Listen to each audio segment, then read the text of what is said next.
This is my friend Sandra. We've been friends for a really long time, since like middle school or something.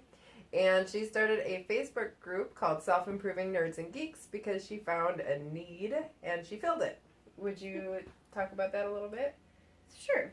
So I have a number of invisible illnesses and chronic illnesses that mean that I can't do a lot of things like normal people do in a every day. So I can't go running.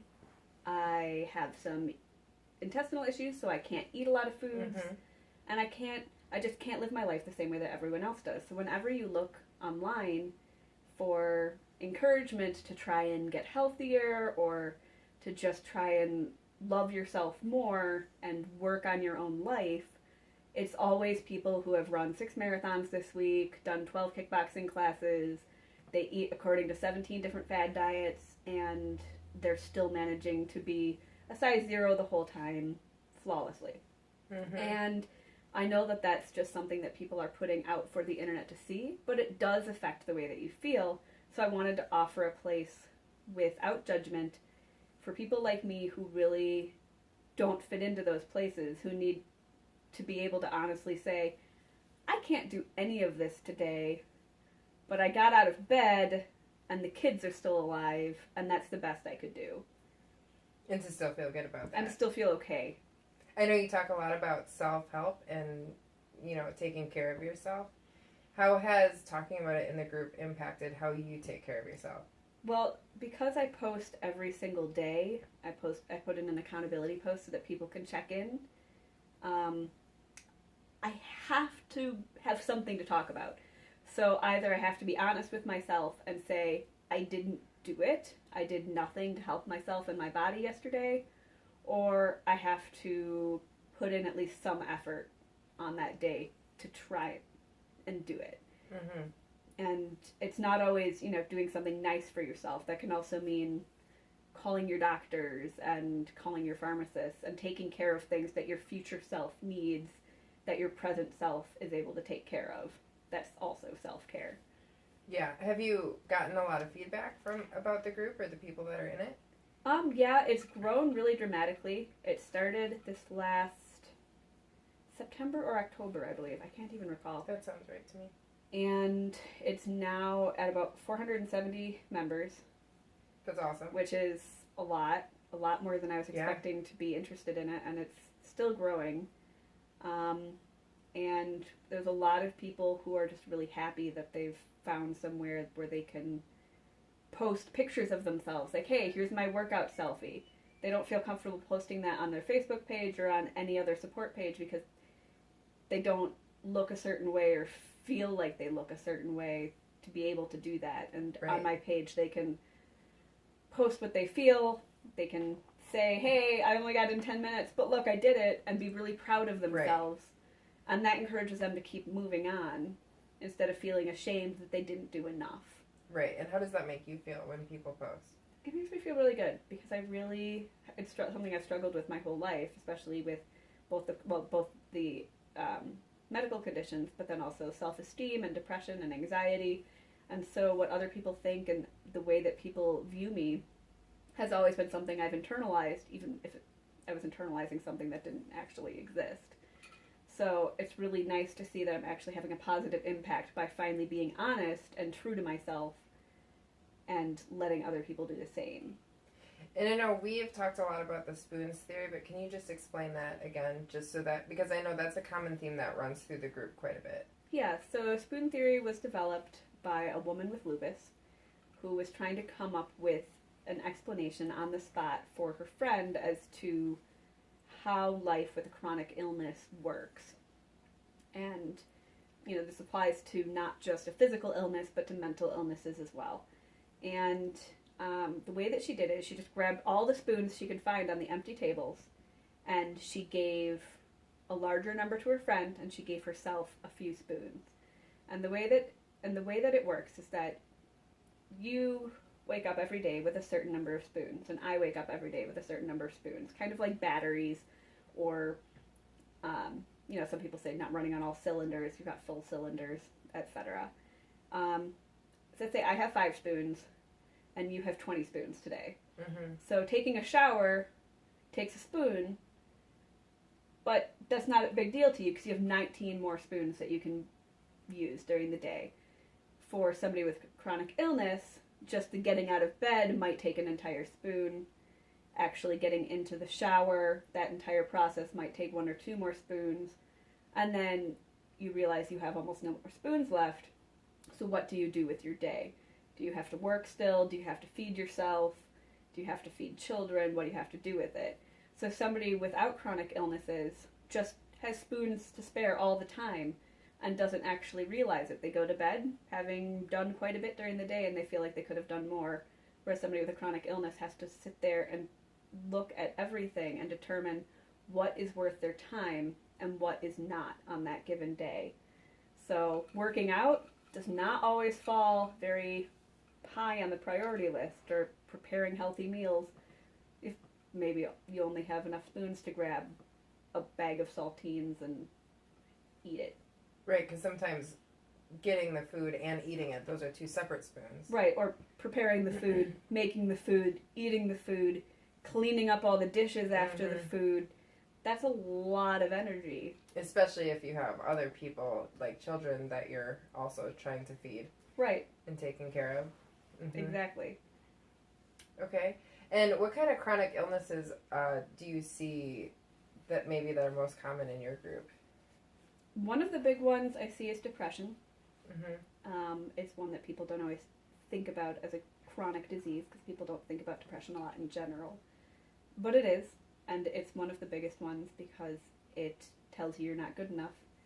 So it's very easy to make poor changes or make poor decisions in your life because making the changes is too hard and you're not worth it. Mm-hmm. So I definitely see a lot of depression. There's a lot of people with fibromyalgia, which is one of my multiple autoimmune disorders.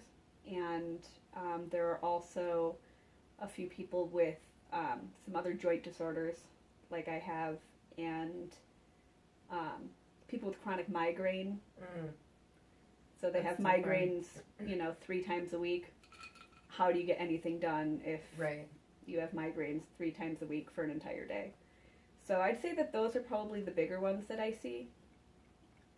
And how is, growing up or just having a chronic illness, specifically an invisible illness, can you describe what that's like to just live with that where people don't really see, you don't look sick, but you are? Yeah. It's really hard, especially when you're younger. I know the first time that I had physical therapy for joint pain was when I was 10. And nobody really believed, none of the doctors believed. My parents believed that I was in pain, but they assumed that the doctors knew what they were talking about when they told me that a few stretches, strengthen the muscles and I should be fine. It wasn't really until my mid to late 20s that we finally realized that I actually had some severe issues. So it was me struggling through the early 20s and really deepening the depression and the anxiety and a lot of self-doubt because I thought I was hurt. I thought there was something wrong with me, but nobody else believed me and the doctors said they didn't see it. So being young and being physically disabled is a really hard thing because nobody looks at you and thinks you are. Right. I've had my car keyed at the local college when I was in the disabled parking lot. I do have a parking permit, but it got keyed. I don't know when. I just went out one day and was like, oh, my car's keyed. That's fun. There's no reason for it. I didn't cut off anybody. There's a lot of passive discrimination that people don't realize that they're doing. Right. So it is hard, and as you get older, all of those problems are just going to get worse.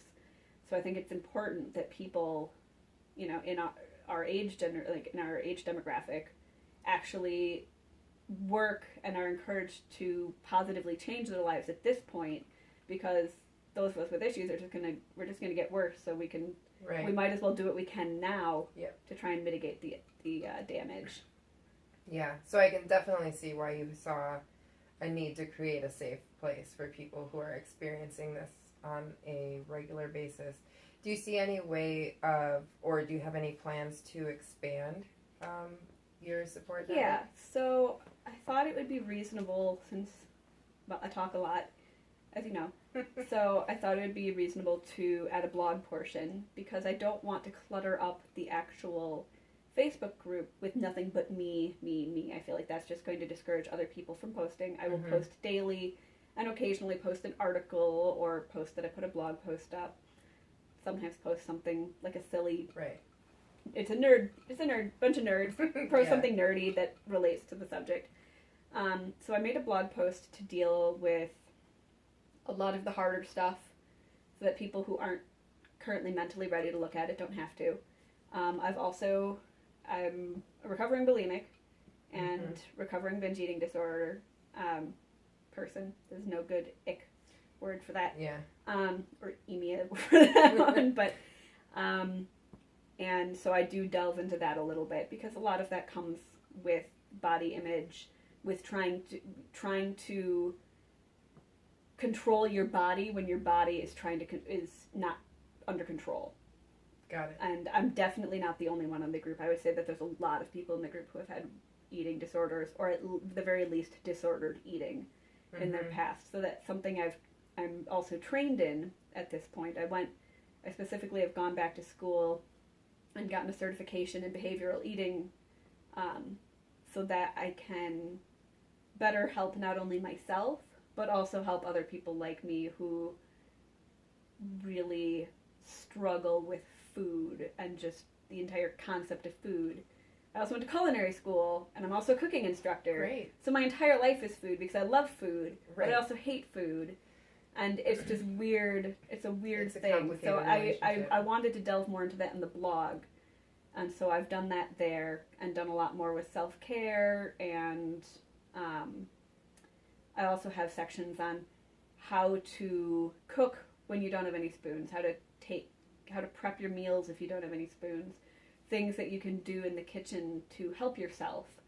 You know, like I sit down and I'll watch television, and on commercial breaks I'll stop because that gives me time to rest. And then when, I'll chop vegetables while sitting down, put them in Tupperware, put them in the fridge. That way when I have the spoons to do it, I can do it then and not be expected to just drop everything at 5 o'clock, prep a whole meal, cook a whole meal, feed the kids, and wash it all up. Luckily my husband does the washing up. But, so I delve into a lot of that on the blog post because it's a lot of stuff that people don't stop to think about. And then I also have created a Pinterest so that, again, since I've also done, I've also studied, what is the word I'm looking for? Dietary management. Okay. From the medical side. I looked through all of the information first because some of those recipes on Pinterest are not anywhere close to healthy, and a lot of the fad diets people can not do properly and do damage to themselves. Right. So I don't do any fad diet stuff, and there's a whole rule with the entire blog and Facebook page and everything. No one's allowed to sell you anything. No one's here to push anything on you. And so on the Pinterest page, I have recipes so that the people who are struggling to cook, because a lot of adults still, don't Right. feel confident in the kitchen, they can look at it and go, okay, so I have chicken, here's 30 different recipes that look fairly easy and I know are healthy because somebody vetted them. So eventually I want to get better at the blog posting. The hardest part is that since I do have depression, some days when I'm really bad and I don't have the energy to write blog posts, so I'm still struggling to try and come up with a good schedule for myself. And I know that Right. over the summer and this fall it will get better because I won't have a small child in the house during the day anymore. I'll be able to actually have more time to create a consistent schedule because, frankly, small children do not allow for consistent schedules. Yeah. It's just not a thing. Telling me. So, right. And, frankly, the older children don't allow for consistent schedules either. But it's at least easier. So I'm hoping to expand the blog. It would be nice if I could monetize it in some way. Yeah. Just to be able to do this full time because I love the fact that people are enjoying it. I love the fact that people say, hey, without this group I wouldn't have made these changes. And while I don't have a lot of blog traffic right now, and blogs no longer pay the bills like they did in the early 2000s, it would be nice if I could somehow make the helping people and helping talk people through disordered eating and making positive changes a full-time career. That would be great. I haven't quite figured out how to do it yet because it's hard. Yeah. And again, I still have a small one at home, so it's really difficult to just delve right into it until I have that sorted. Yeah. When kindergarten starts, it'll be a little easier. Perfect. Well, and knowing all the spoons that it has cost you to help people and to create these support groups, would you do it again? Yeah. Because despite the fact that there have been days where it's been really frustrating. I mean, we've only had I've only had to kick off a few people. Yeah. Mostly random weirdos that had somehow snuck through my screening process. And only one fight so far. So, I mean, I think that's pretty impressive, frankly. Yeah, there's almost 500 people, and there's only been one fight, and it was the most ridiculous thing because they honestly were both being perfectly kind, and they both just misread each other's comments. Ridiculous. So there have been a few times where I'm just like, this is so much effort, but it really isn't. You know, how hard is it for me to check that a few times a day at this point in time? Again, I'd like to make it bigger, but I would then not be having to spend as many spoons on other things in order to do that. So, and that was my goal the entire time, was to have something to do here and then see if I could make it grow eventually. Which it has. And that's amazing. Because we were at 40 people for like a month, and I'm like, whoa, 40 whole people. Yeah. And now I'm at almost 500 people. Like, how did that happen? That's awesome. I don't even know how that happened. So, I would definitely do it again, because I think I've made some good relationships through it, and I think that it has really had a positive impact on people's lives. Yeah, I totally agree.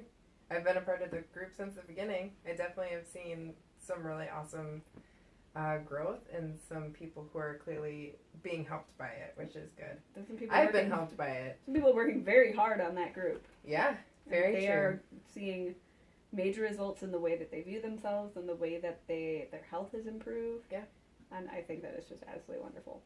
It's great. I totally agree. And so again, the name of the group is Self-Improving Nerds and Geeks. And making positive life choices. Making positive life changes. And the name of your blog? It is also Self-Improving Nerds and Geeks.com? I believe it's a WordPress. WordPress. Nice. Yep. All right. And then the Pinterest is just Sing, all capital letters. Ooh, I like it. Yes. Awesome. Well, thank you so much for your time. Indeed. Thank you very much. Cheers.